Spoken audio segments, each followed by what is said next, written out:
নমস্কার সবাইকে। তো বেশি কথা না বলে শুরু করা যাক। আজকে বছরের 259তম দিন, অর্থাৎ সেপ্টেম্বর মাসের 10তম দিনটাও চলে গেল। তো ঘুম সেরে উঠেই তোমাদেরকে বললাম আমি গুড মর্নিং। তারপরে আর কি স্নান টান করে চলে আসলাম, ঠাকুরের পোশাক পরে নিলাম, ফুলের থালাটা ভালো মতো সাজিয়ে নিলাম, ঠাকুরদের পুজো কমপ্লিট করে নিলাম। তারপরে আবার বেরোয় পড়লাম, ফার্স্ট পদে গেলাম, ফার্স্ট পর ওখান থেকে বেরিয়ে গেলাম।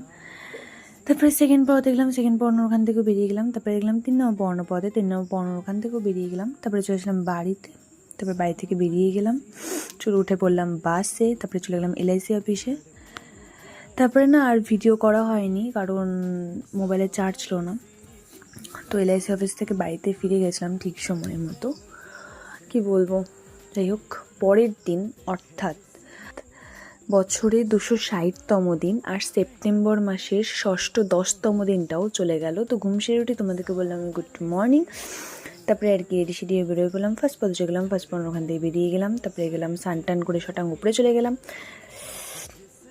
ঠাকুরের পোশাক পরে নিলাম, ফুলতার মতো সাজিয়ে নিলাম। ঠাকুরদের গনু দাদাকে কি সুন্দর লাগছে। যাই হোক, তারপরে আর কি গনুদাদার আজকে বিসর্জন ছিল। তো গনুদাদাকে প্রথমে সিংহাসন থেকে নামালাম, এখানে গনুদাদাকে বসালাম, বসিয়ে বেশ সব কিছু আমি প্যাক ট্যাক করলাম। গনুদাদাকে এক হাতে ধরলাম আর এক হাতে ধূপকাঠি নিলাম একটা। তারপর গনুদাদা যত ফুল টুল সব নিয়ে চলে গেলাম। প্রথমে নদীর ওখানে বসিয়ে একটা পাথরের উপর বসিয়ে গনুদাদাকে একটু আরতি করে তারপরে গনুদাদাকে ভাসান দিয়ে দিলাম। আবার একটা বছরের অপেক্ষা। যাই হোক, তারপরে বাড়ি চলে আসলাম। তারপরে ডেরি বেরোয় পড়লাম, সেকেন্ড পদ ছিলাম, সেকেন্ড পর ওখান থেকে বেরিয়ে গেলাম। তারপরে খেলাম এই দই মিষ্টির দোকানে গিয়ে এই দইটা একটুখানি দইটা খেলাম। তারপরে 3 নম্বর পদ দেখলাম, 3 নম্বর পণ্য ওখান থেকে বেরিয়ে গেলাম। তারপরে গেলাম 4 নম্বর পণ্য পদে, 4 নম্বর পণ্য ওখান থেকেও বেরিয়ে গেলাম। তারপরে আর কি ছিল, পরের দিন বিশ্বকর্মা পুজো, কাজেই বিশ্বকর্মা ঠাকুর কিনতে গেছিলাম, বিশ্বকর্মা ঠাকুর কিনলাম। তারপরে ফলের দোকানে গেলাম, ফল কিনে বাড়ি চলে আসলাম তোমাদেরকে বল। তারপরে আবার বাড়ি থেকে বেরিয়ে গেছিলাম, প্রথমে পেট্রোল পাম্পে তেল ভরলাম, তারপরে চলে গেলাম, এই যে নিয়ে আসছিলেন গালিয়াগঞ্জ থেকে। যাই হোক, এনার সঙ্গে একটু চলে গেলাম বাস স্ট্যান্ডে, মোমো খেলাম।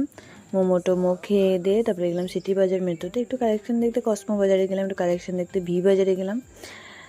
তারপরে আর কি স্কুটি ধুলাম, স্কুটি ধুতে নিয়ে গেলাম, স্কুটি ধোয়া টোয়া হয়ে গেল। যাই হোক, তারপরে আর কি এই দোকান থেকে দই আর মিষ্টি নিলাম, বাড়ি চলে আসলাম। তোমাদেরকে বললাম টাটা বাই বাই, আবার যেন দেখা পাই।